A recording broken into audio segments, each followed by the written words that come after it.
Hello and welcome to Fortune Cookies. We are back with our Founding Fathers series. We're on to day 3 for Wednesday. But first, I do want to say, I do try and stay away from inflammatory topics. I try and stay away from stuff that's really intense. And this Founding Fathers series, we are talking about the First Amendment and Second Amendment. And we did have an incident in Chicago on 4th of July. So I feel terrible that I'm doing this series on top of that.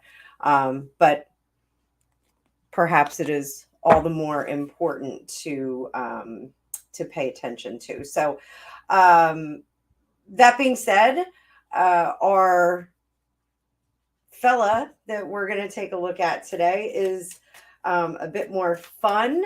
So, he is my favorite founding father, Benjamin Franklin. We have some cool fun facts about him, and I busted out the Mystic Melodies. I think that is a good deck for him.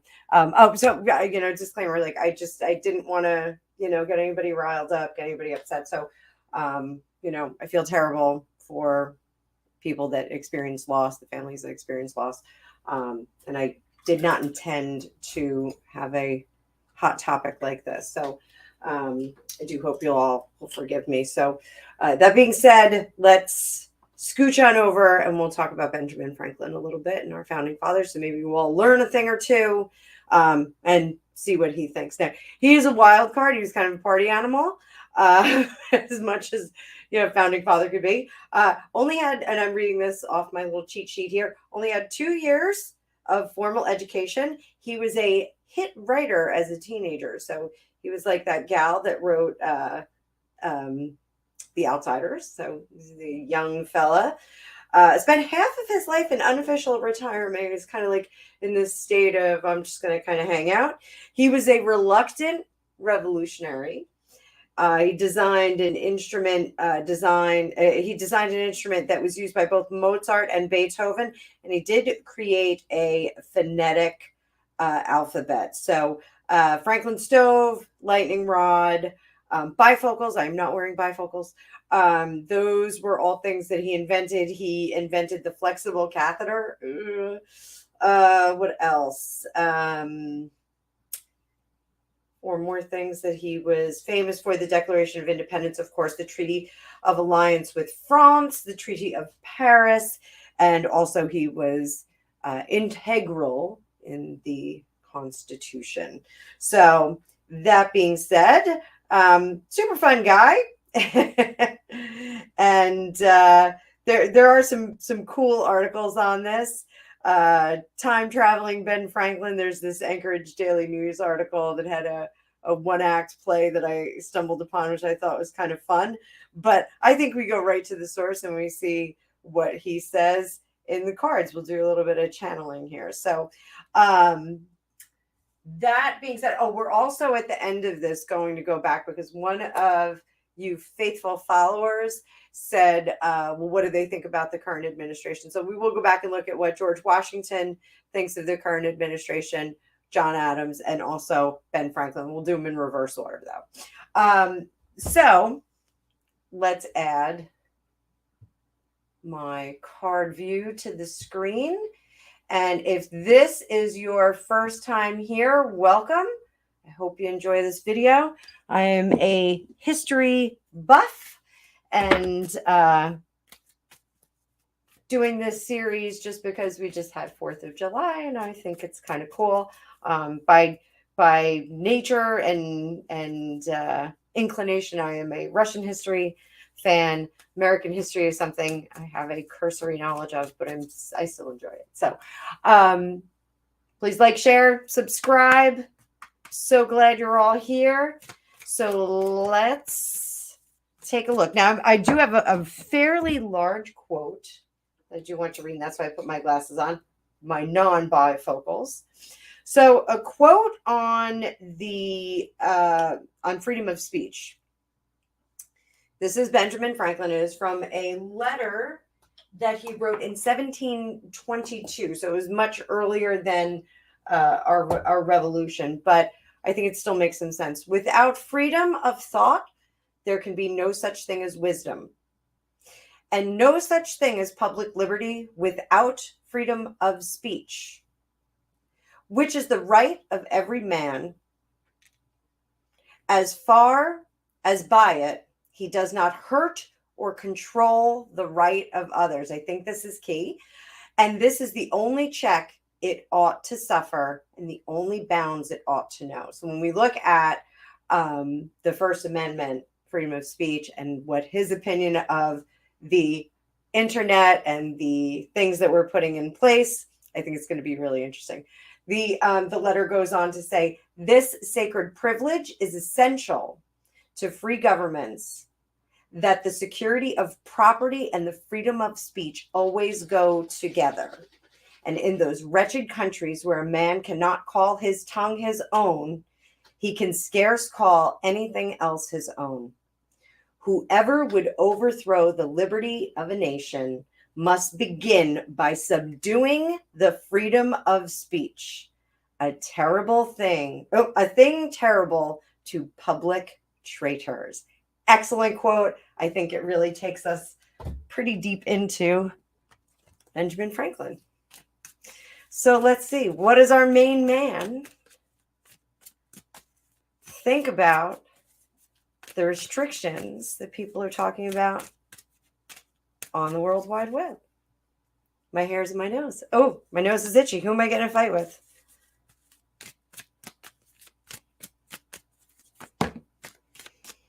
There's my sloppy shuffle for today, guys. Still thinking about rebranding my channel into Sloppy Shuffle.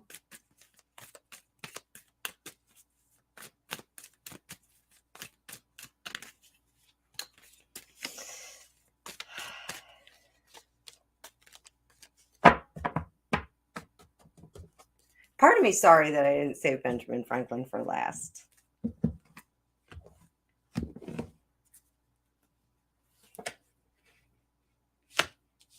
Leave it alone.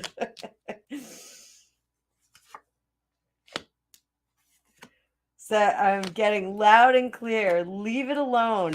He loves the chaos of the internet. He thinks it's awesome. He thinks it's thought-provoking.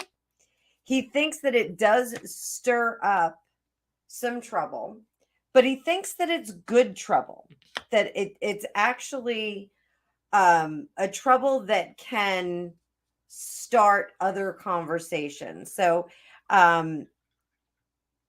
it reminds him of the meeting house, the pub, the town square, where everyone would get together and they would share ideas and they would debate ideas.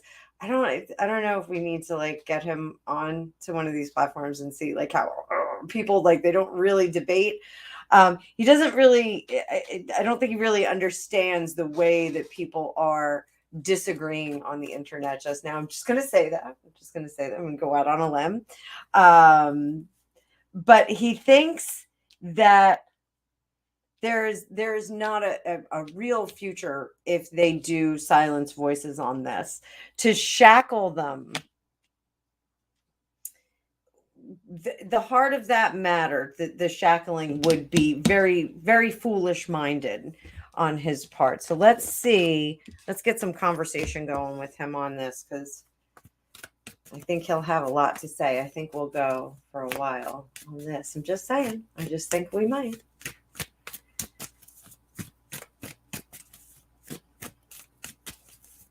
And again, please like, share, and subscribe. If you haven't subscribed, please do. I'm creeping toward 1,000. Creepy creep.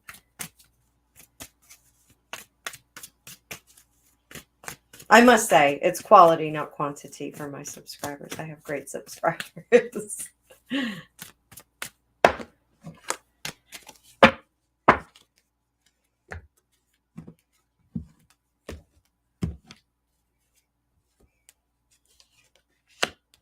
There's that hermit again. Leave it alone. Stop trying to fix it. He does not want to see the conversation die. He wants to see the conversations continue. He wants them to be enriched, and he wants them around the table. It's almost like he's upset that they're not face-to-face conversations. That I think he's in agreement that it's real easy to be a keyboard warrior, where you can get real mad and cause a ruckus and be a jerk without getting a smacked mouth. So he wants the conversation to be elevated, and he thinks that getting into a more personal forum where we actually are, flesh to flesh, a mano a mano. I think he's under the impression that that's going to create a better conversation, having more debate in person.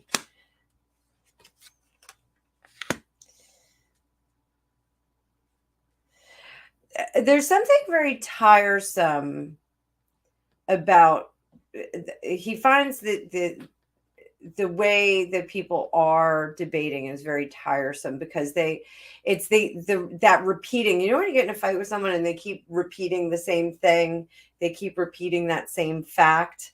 Halliburton. Did I say that? So I used to get into a political debate with someone, and when they would start to lose, they would yell Halliburton. It was very funny, very, very funny response. But it's that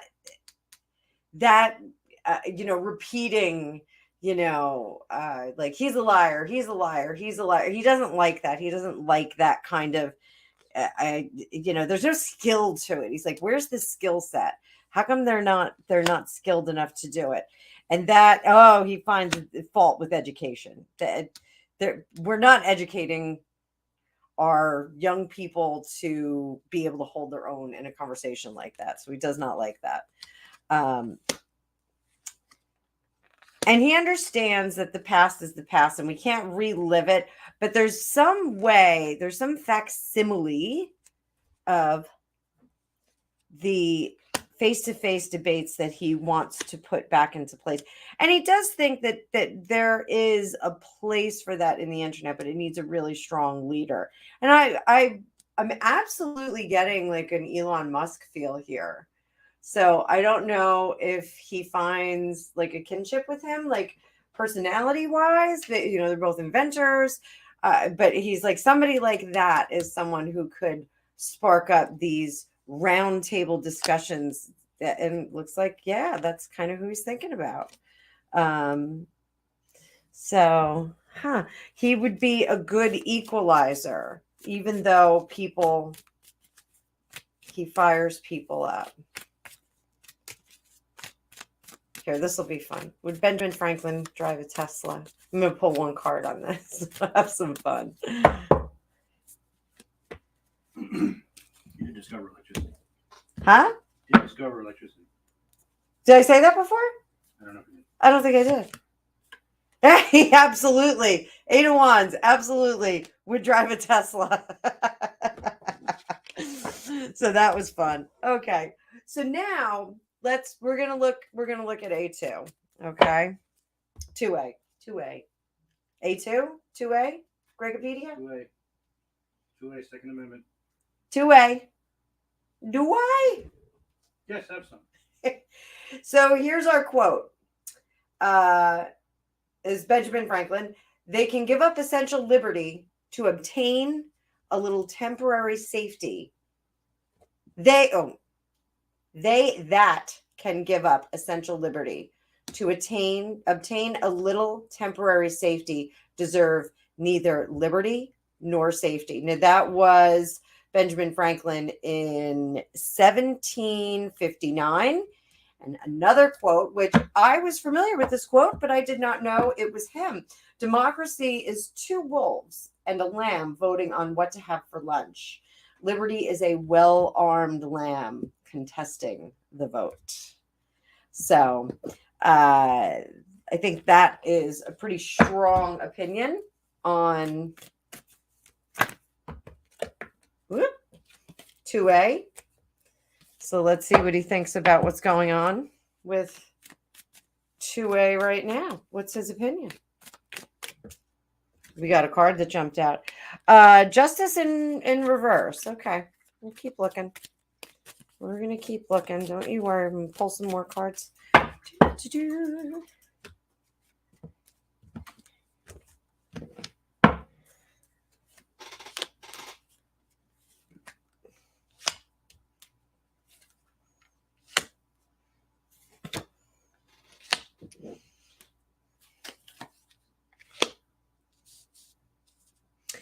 So I believe that he has a change of heart on that. Does not really hold that same sentiment today. So justice in reverse, revision of laws. We're looking at revision of laws. He would like to see revisions of laws. The burden has become too much to bear. So the free and easy purchase, distribution, et cetera, et cetera. Not that I know anything about that because I live in New Jersey and it's not like that here, but that has become a little bit too much to bear. So he does think that there's too much going on there and they need to stop and make some changes to the language because it's not the world that he lived in. Definitely a very different world. So the opinions, in my opinion, it's a tarot reading, of course. Benjamin Franklin would want to see some laws for procurement of items relating to the Second Amendment changed and modified. Let's get a conversation going with him.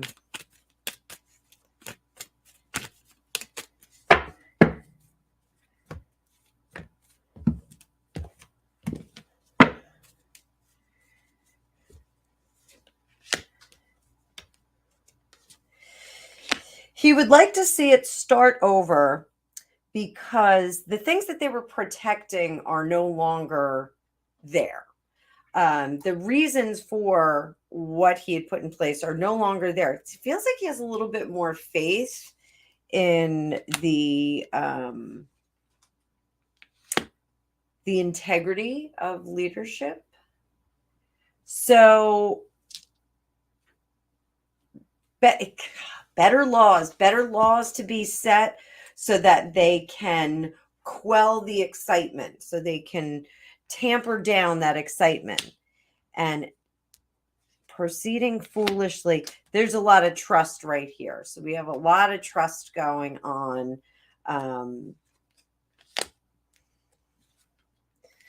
For love of liberty, but that tower. Okay, so one of the things that he expected was and that was part of the reason why the Constitution was written the way that it was because they expected periodic revolution. They expected things to change radically, periodically in the United States. So that's one. He's like, we thought this was going to happen. That's why we wrote it the way we did, because it could be modified and ratified and not ratified. But there's that Seven of Swords who's troubling, right? He's a troubling guy. Let's do this. I did not expect that. Absolutely did not expect that. Huh? What? Yes. So let's see what he thinks of the current administration. So we'll see what he thinks about the VP or the president and the VP. Okay. I'm not going too deep into, Supreme Court, all that. Let's just look at our top dogs here.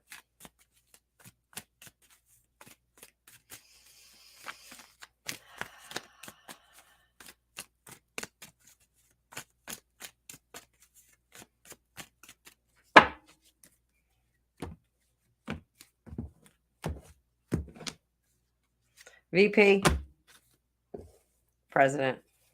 What does he think? Oh, he does not think this is going to be a successful pregnancy. But it will be new start for the nurturing of action. Some conflict, but he not real pro on the presidency. He doesn't think it's going to go very well. So let's give these a little shuffle. How about the VP? What's he think? What's he think?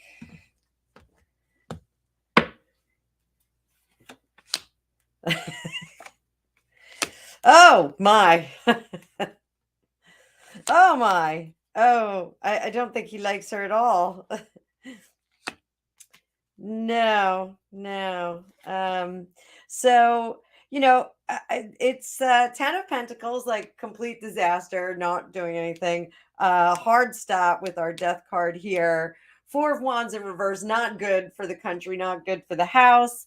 9 of Pentacles, that's almost a traitor card. I'm just saying, that's somebody, you got a rat in the house. I'm just saying, it's tarot reading. And then that 8 of Pentacles does not know what she's doing. So that was interesting. Well, thank you, Mr. Franklin. If I had a time machine, I would hang out with you because I think you'd be super fun, dude. So let's go back and we'll see what John Adams from yesterday's reading. And I'm sorry that I didn't do this in the other ones. Let's see what John Adams. I'm just going to give this a real quick with the selenite. Just kind of Benjamin Franklin's a pretty intense dude. I shouldn't say intense. He's a big energy there. Big energy. So let's see what Mr. John Adams, President John Adams, thinks of this administration. We're going to do the same thing. VP. President. So we'll do VP first. Shuffle. What's he think of the VP? What's he think of our current VP?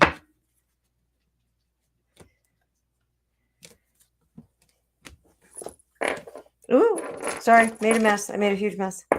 Knocked everything over.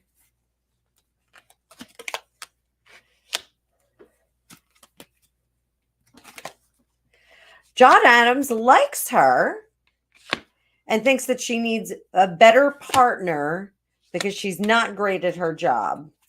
Because she's being held back. Thinks she's being held back, but he's pretty sure she's going to leave and not continue in the leadership position. So, but he likes her. He thinks she comes with some fresh ideas. So let's see what he thinks of the current president. This is John Adams. What does he think of the current president?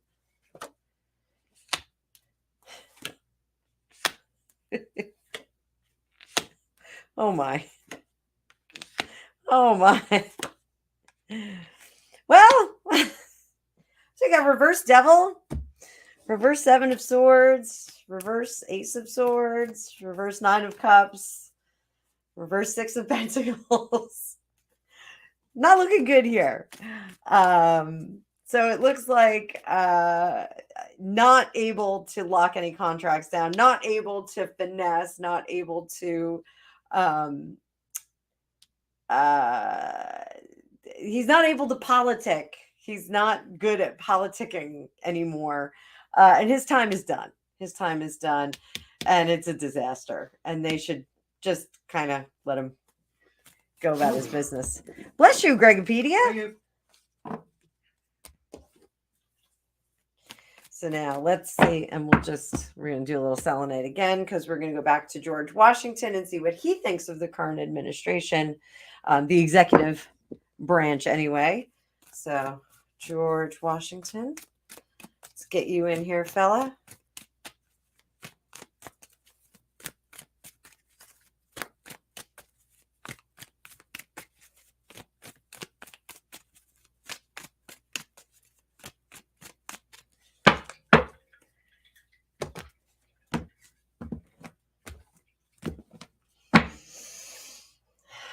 President, vice president.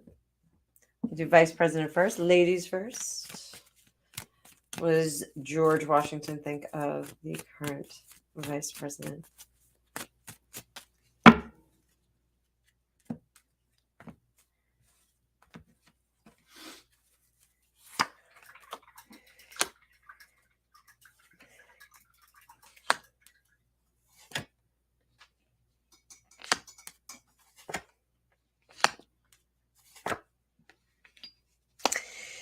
So he feels like she did not, she was not successful at, again, politicking, not showing her hand too quickly. She was too emotional. She needed more groundedness. Um, he doesn't like any of her economic policies. He thinks she's passionate and she can kind of inspire people. There was a something to be said about inspiring people, and he felt, um, feels now that that inspiration figure, that could have been her, but she proceeded a little foolishly. Was not able to live up to that. It was a missed opportunity as far as he's concerned.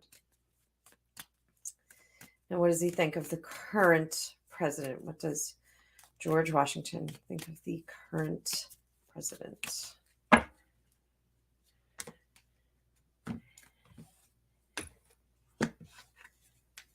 All of a sudden, I got like the image of Dolly Madison. So I hope that's not something that he's talking about ice cream. Oh dear. Queen of Wands, or Queen of Cups in reverse. King of Wands in reverse. Four of Wands, Eight of Pentacles. So he's not in control of his emotions, and he is not in control of his house. The skills that he had he's not able to use. He is plagued by them. So not really thrilled with this. But he's more alarmed by that. Definitely more alarmed. Like the Knight of Swords, or the Knight of Swords is always an alarming card, nerve wracking. So, not terrible, right? These weren't terrible reads into the founding fathers and what they think. So, I don't know. So, I put that on too soon, boys and girls. I meant to get rid of this and talk to you a little bit more. So I think we will do Thomas Jefferson. Yeah, I had Thomas Jefferson next. So we will cover him. And I'm not sure who I'm doing last. Maybe we'll do Martha Washington. I don't know. But thank you for being here. Again, please like, share, and subscribe. There's a link to book your own magical reading with me in the description. You can also support my channel if you'd like. And again, please subscribe. I'm trying to get to 1,000 subscribers. So thanks all for being here. I will see you in the next one with Thomas Jefferson. Talk to you all soon.